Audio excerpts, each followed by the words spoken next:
एक शहर के डीएम और एसपी साहब मजदूर का भेज बदलकर और अपनी शर्ट के बटन में लाइव कैमरा लगाकर अपने ही शहर के एक पुलिस स्टेशन पहुंचते हैं। अपनी गाड़ी चोरी हो जाने की रिपोर्ट लिखवाने के लिए जाकर देखते हैं कि पुलिस स्टेशन के जो दरोगा साहब होते हैं वह कुर्सी पर बैठे हुए चना चबा रहे थे। अपने पैरों को उन्होंने टेबल पर रखा था और शर्ट के बटन खुले हुए थे, जैसे कोई गली का गुंडा हो। इस तरह से वह थाने में बैठे हुए थे। भेष बदलकर पहुंचे डीएम और एस साहब उनसे अपनी गाड़ी चोरी की रिपोर्ट लगवाना चाहते हैं, लेकिन दरोगा साहब उन्हें मना कर देते हैं।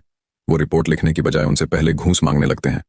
दोस्तों, क्या होता है आगे इस कहानी में, क्यों डीएम और एसपी साहब मजदूर बनकर इस पुलिस स्टेशन में आए थे, पूरी कहानी की सच्चाई जानेंगे इस वीडियो में। दोस्तों, ये कहानी है एक शहर की जहां अभी अभी एक नए डीएम साहब की नियुक्ति हुई थी और वह अपनी ड्यूटी को ईमानदारी के साथ करने में जुट जाते हैं और अपना फर्ज निभाने में लगे हुए थे। डीएम साहब के पिता भी एक पुलिस इंस्पेक्टर थे।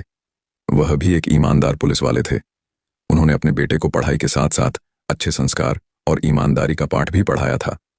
ऐसे ही अच्छे संस्कार देकर उनकी परवरिश की थी। उन्होंने बचपन से ही सिखाया था कि बेटा, हमारा ओहदा कितना भी बड़ा क्यों ना हो जाए, लेकिन हमें अपनी ईमानदारी को कभी भूलना नहीं चाहिए। सिर्फ नाम, रुतबा या पैसा हासिल कर लेने से इंसान की इज्जत नहीं बढ़ती है। उसके अंदर ईमानदारी का होना बहुत जरूरी है। पैसा तो हर कोई कमा रहा है, लेकिन इज्जत सिर्फ उसी की होती है जो नेक और सच्चा हो। तुम अपनी जिंदगी में कोई भी ऐसा काम मत करना जिससे लोग हमारे ऊपर उंगलियां उठाएं। और मैं अपनी पूरी जिंदगी में कभी सर झुकाकर नहीं जिया हूं। अपने पिता की बातों को सुनते और समझते हुए डीएम साहब बड़े हुए थे और फिर वह भी अपनी पढ़ाई के दम पर शहर के डीएम पद पर नियुक्त हो जाते हैं। ड्यूटी को ज्वाइन किए।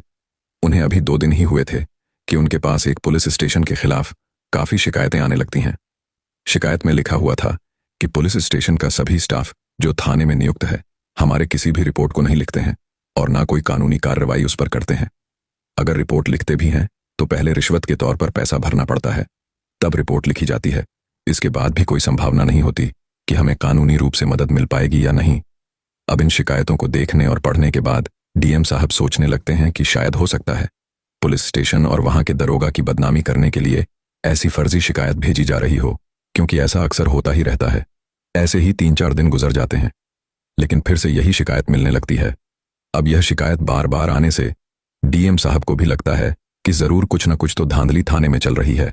तो वह एसपी साहब को मिलने के लिए बुलाते हैं और उनसे मुलाकात करके बात को ही बातों में उनसे इस बात का जिक्र करने लगते हैं कि आपके इस थाने में ऐसी ऐसी शिकायतें हमारे पास आ रही हैं।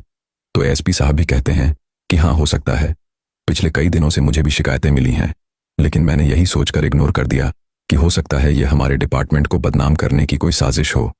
लेकिन अब आप भी यही शिकायतें अपने पास बता रहे